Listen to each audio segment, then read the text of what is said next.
Hello everyone, welcome to class number 5 of the chapter Programming using C. So today we will discuss about one another type of tokens that is called keywords.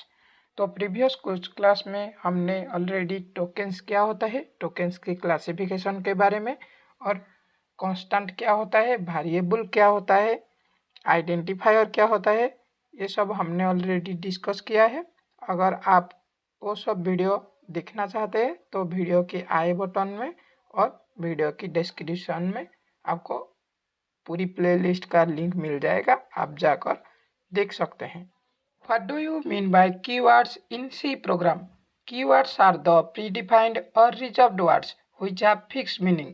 तो C programme में keyword क्या होता है? जो word already एक specific meaning के लिए fixed है या फिर ऑलरेडी कंपाइलर में डिफाइंड है एक स्पेसिफिक मीनिंग के लिए, वही वर्ड को हम कीवर्ड बोलते हैं।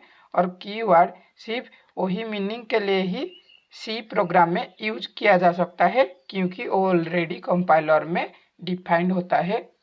Keywords cannot be used as variable names or identifiers in the program because they are already reserved for specific purpose. तो keywords को हम as a variable names और as a identifier हम प्रोग्राम में यूज नहीं कर सकते हैं क्योंकि variable name and identifier ये सब यूजर डिफाइंड होता है, पर कीवर्ड ऑलरेडी प्री डिफाइंड है कंपाइलर में एक स्पेसिफिक मीनिंग के लिए।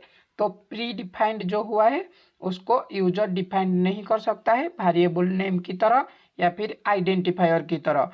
वेरिएबल नेम कैसे डिक्लेयर होता है और आइडेंटिफायर्स क्या होता है ये ऑलरेडी हमने प्रीवियस क्लास में डिस्कस किया है। तो अगर आप वो वीडियो नहीं किया है तो आप वीडियो की आई बटन में जाकर वो वीडियो को आप देख सकते हैं। सी लैंग्वेज में कौन सी वर्ड ऑलरेडी रिजर्व्ड है कंपाइलर में या फिर कौन सी वर्ड कीवर्ड्स है? सी लैंग्वेज सपोर्ट्स 32 कीवर्ड्स। तो सी लैंग्वेज में 32 कीवर्ड्स है और वो सब 32 कीवर्ड्स यही सब है। तो इसमें इंटीजर के लिए इंट है और फ्लोटिंग पॉइंट नंबर के लिए फ्लोट है और कैरेक्टर के लिए क्यार है। और इफ एल्स ये सब इफ एल्स स्टेटमेंट ये हम आगे जाकर पढ़ेंगे। तो फॉर, डू, व्हाइल ये सब कीवर्ड हम लूप में यूज करेंगे। ऐसे स्विच के स्टेटमेंट में हम स्विच कीवर्ड का भी यूज करेंगे। तो यही सब कीवर्ड का एक एक स्पेसिफिक मीनिंग के लिए ऑलरेडी रिजर्व है जिसका यूज हम आगे जाकर जब प्रोग्राम हम बनाएंगे वहाँ पे यही सब कीवर्ड का यूज करेंगे। सी लैंग्वेज में कीवर्ड्स हम कैसे डिक्लेयर करते हैं ये हम एक एग्जांपल लेकर समझने की कोशिश करेंगे। यहाँ पे एक एग्जांपल है।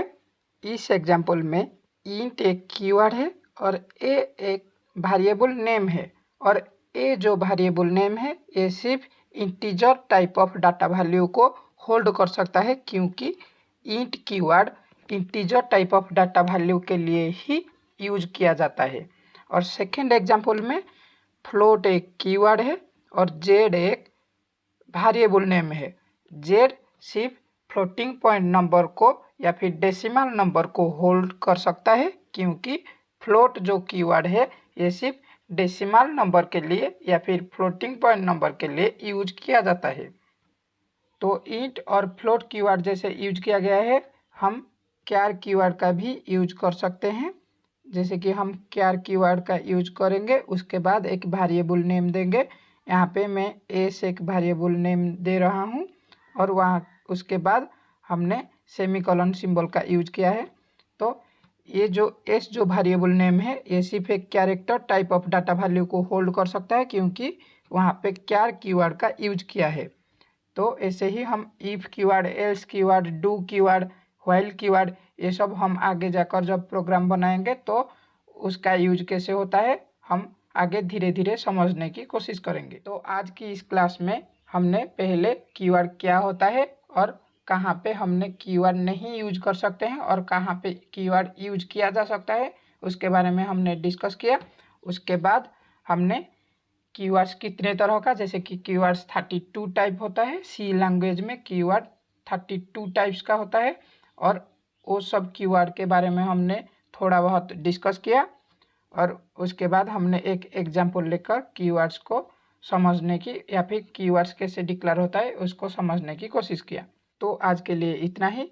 अगर इस क्लास के बारे में आपको कुछ डाउट है या फिर आप कुछ पूछना चाहते हैं तो कमेंट सेक्शन में आप पूछ सकते हैं। If this video is helpful for you then like share, for more updates subscribe.